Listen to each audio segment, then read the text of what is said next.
বন্ধ, মুরগির ঘর খুলবে না। সেদিন খুব কষ্ট পেয়েছি আমি। এ দেখ কি হয়েছে তোর, কি ব্যাপার?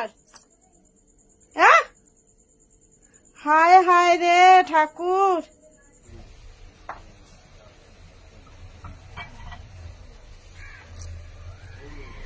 ওইসব বাসনগুলোকে নিয়ে একটা সাইডে রাখো, তারপরে ওইসব মানে ওখানে 10 কেজি বাসনই রয়ে গেছে। দাদা একটা একটা করে ঘরের ইট ভাঙছে আর আমার বুকটা ফাটছে।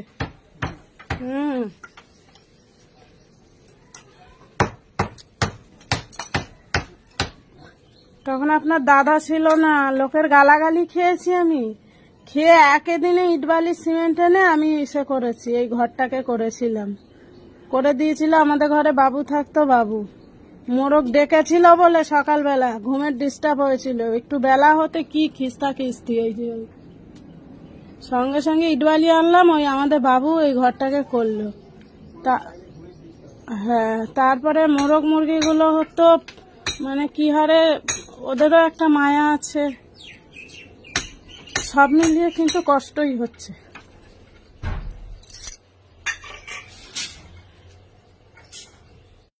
Hello friends, good morning. আশা করছি তোমরা সবাই ভালো আছো। গ্লাসে চা, চায়ের সঙ্গে কফিটাও মিশিয়ে নিচ্ছি, কারণ এই ঘরটা টিপটিপ করছে। আর ছেলে ঘুম থেকে উঠে ছেলেকে দিলাম ম্যাগি আর চা। আর যে লেবাদাটা কাজ করছে দেখবে তোমরা, তাকে দিলাম চা। আর মানে চায়ের সঙ্গে তো কফিও দেওয়া, কফিও বলা যায়, চাটা কম করে একটু বেশি। তো মুরগির ঘরটা যে ভাঙছে না, এক একটা ইটের বাড়ি করছে আমার বুক, অনেক কিছু স্মৃতি জড়ানো। মানে এত কষ্ট করে মোরগটা করা হয়েছে। মোরগটা আমার একটু ডেকেছিল বলে পাশের বাড়ি থেকে অনেক বেশি গালাগালি খেয়েছিলাম। দাদাভাই তখন বাইরে ছিল, আর আমাদের বাবু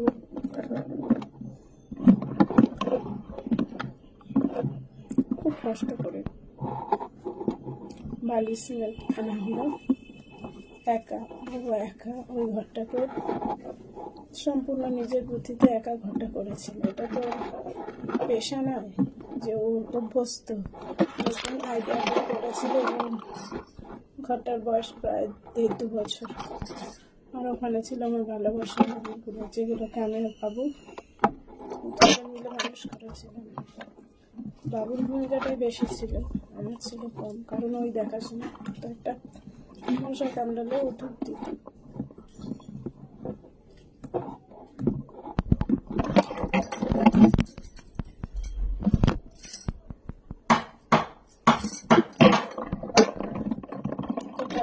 এটাই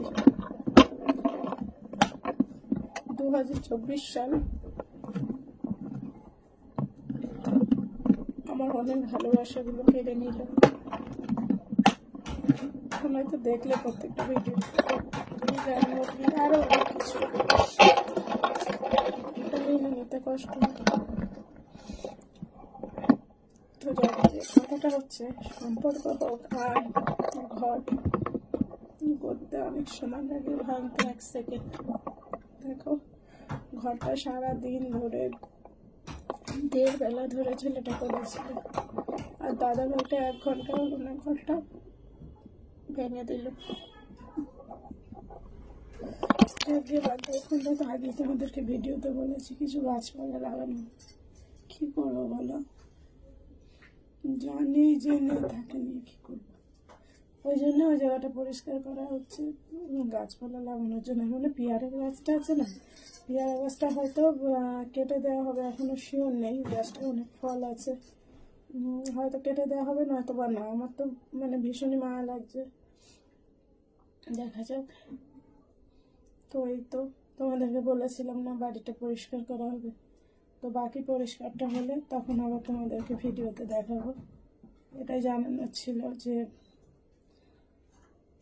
অনেক বেশি কষ্ট হচ্ছে আমার।